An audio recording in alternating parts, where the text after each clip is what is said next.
What is up, Xolemates? In this video, I'm going to be hopping into a subscriber's song and showing you my process of cleaning up mixes and just mixing in general. The song that we're going to be walking through today is called Love Myself from Sinking Home. Incredible song. So Kyle over at Sinking Home, hit me up through my mixing and mastering service on my store. Link in the description if you want to get a full mix and master, and then also get a video like this walking through your specific mix. You should definitely check it out.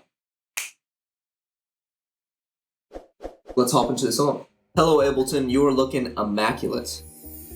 So here is the song from Kyle. As you can see, lots of stems. Here's the reference mix that Sinking Home sent me.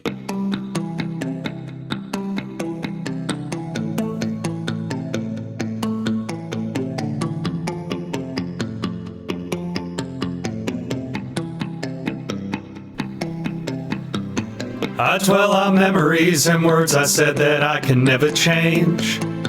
I'm working, I'm flipping the page. I'm dumping the pain and the sorrow and moving on to tomorrow.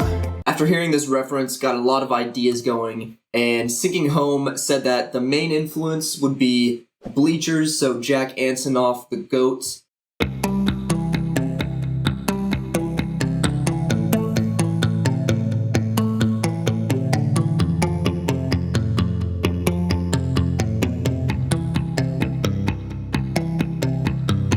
I dwell on memories and words I said that I can never change.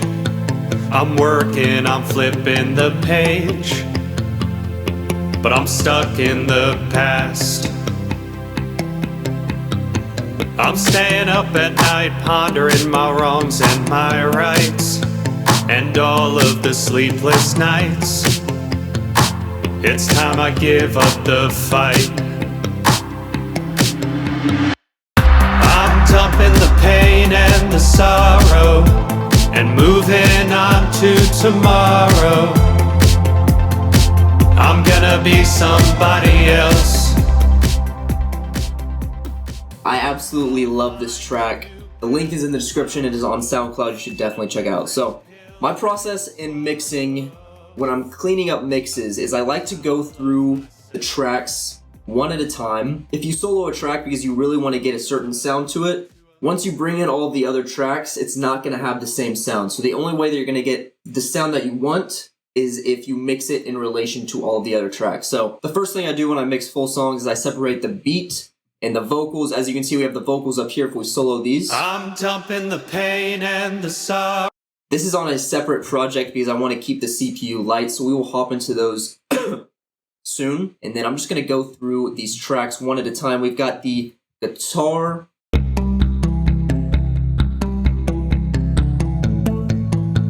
I really like the tone of this guitar, and I like the lows in it, but if we bring in all of these other tracks, including the bass and the kick and some other low elements with the synths,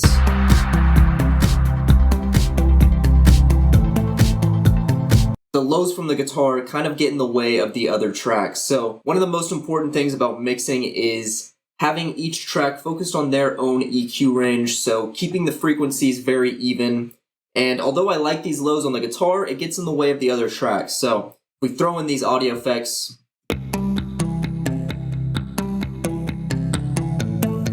it's really taken out most of that low range. So we've got some dynamic EQ on this 140. Boosting some of these highs, and then we're sidechaining it to the kick. And you know, if I was mixing this guitar soloed for a while, I would be like, oh, I really want to boost those lows because I love that quality. But again, with the mix, you really just want to focus on the EQ range that's, you know, the biggest characteristic of that track. So next up we got this. Next up we got the bass. And as you can see, we are sidechaining it to the kick right there. Let's turn the audio effects off. The biggest thing about the mix on this bass is that I'm splitting it into two separate chains. We got the mono low chain with this EQ, and then this utility, which is making this specifically mono. So just those lows are mono. And then we got the stereo track, where if we solo the stereo track, it's boosting those highs. So you mix them together. Now you have a mono low section and then a high, kind of stereo spread high section. So, like I said, EQ is a big thing about mixing, but another big thing is panning. So having stuff in the left and the right, really evening out the mix by doing that. And as you can tell, the guitar and the bass, both of them are in that middle section. And I really don't want to clog that up because I want the vocals. I'm dumping the pain and the sorrow In that middle section. So with the synths, I really wanted these synths to be panned left and right. As you can see, we've got lots of panning. The left pad right here, 30 to the left. The right pad, 30 to the right. And then pad 2, 12 to the left. And then we've got these bells over here, and these are auto pans, so these are going to be moving left and right. Now we've got guitars in the middle, bass in the middle, and now these synths are going to be left and right, really spreading out this beat.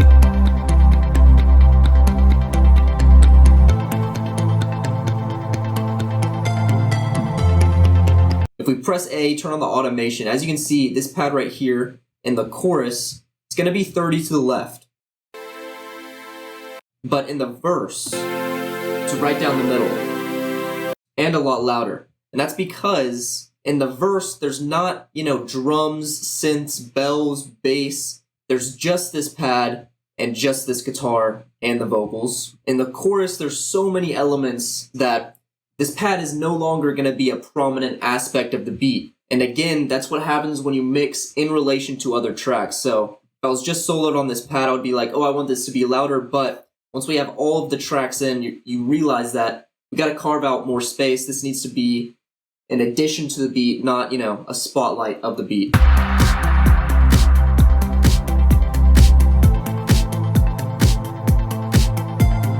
Moving on to the drums, let's solo the kick, the snare, and these hats, and then also this crash. And without my mixing, so without the volume changes, and without these audio effects,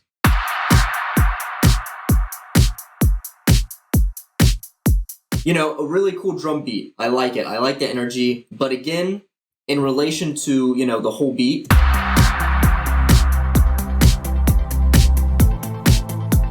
those elements are just taking over the mix, and we don't want that. So with the volume changes and the mix changes, these are the drums now.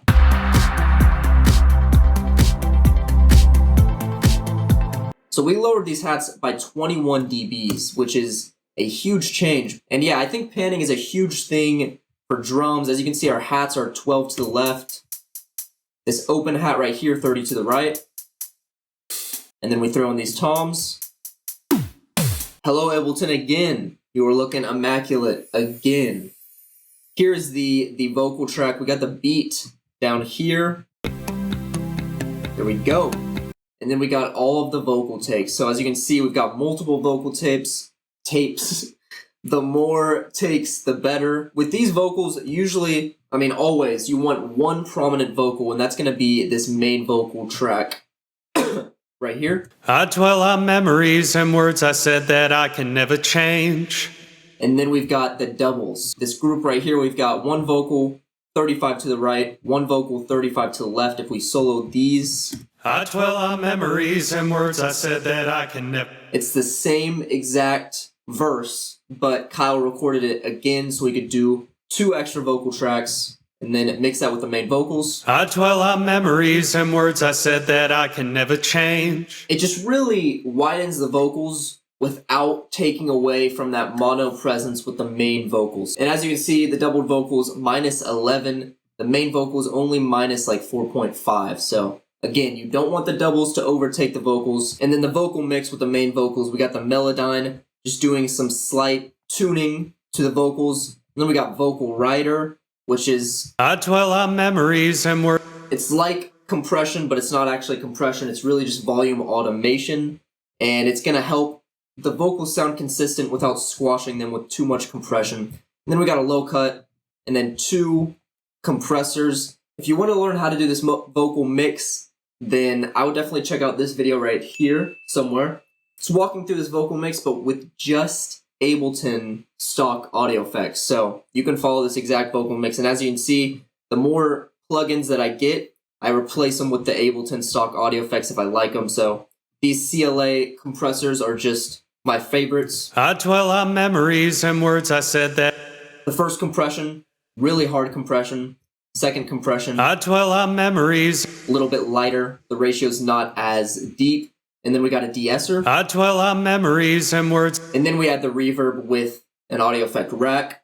Just so the reverb isn't on top of all the vocals, it's on its own chain. And again, you should definitely check out that mixing video. So, extra compression, boosting the highs with some fresh air. This plugin is free. Definitely recommend it. And then a last de-esser. And this exact vocal track, I'm throwing it on these doubled vocals as well. And now we have... I dwell on memories and words I said that I can never change. The main vocals. And then these background vocals right here, which are in a separate group. It's really the same mix. Like the doubles, we have another double track right here if we solo these. I'm dumping the pain and the sorrow. The tuning on these background vocals is more harsh. It's more tuned than these other vocals because, you know, it's not as loud. You can get away with some more harsher tuning. And you definitely want these to be in tune because you can tell if it's not in tune, but you can't really tell that it's tuned too hard if it's that deep in the background. So these doubles are panned 50 to the right, 50 to the left, so all the way panned. And then these doubles are only panned 35 and 35. So that way we have main vocals, main doubled vocals, and then background doubled harmonies. So that just gives us a full mix. Let's solo just the vocals in general. I'm dumping the pain and the sorrow. And then on the group, the whole group of the vocals, I usually throw this in. It is an Abbey Road mastering plugin. It just boosts the I don't know what that was. It just boosts the brightness on the vocals and then spreads them just a little bit. So the vocals without... I'm gonna be somebody else. You know, it's wide, it's bright, but it's not as wide and as bright. I'm gonna be somebody else. Xolemates, I hope this video helped you out. I hope you learned, you know, my process and how I clean up some mixes. And you should definitely check out this song. It is on SoundCloud, Sinking Home. Super dope artist. Kyle is just a super dope guy. So definitely check out the song, give it a listen. And you should definitely go check out my mixing and mastering service as well if you want to get a song mixed and mastered. And then also get it promoted through my YouTube channel and learn how I do the mix. Have a wonderful day, or night, or time. Peace.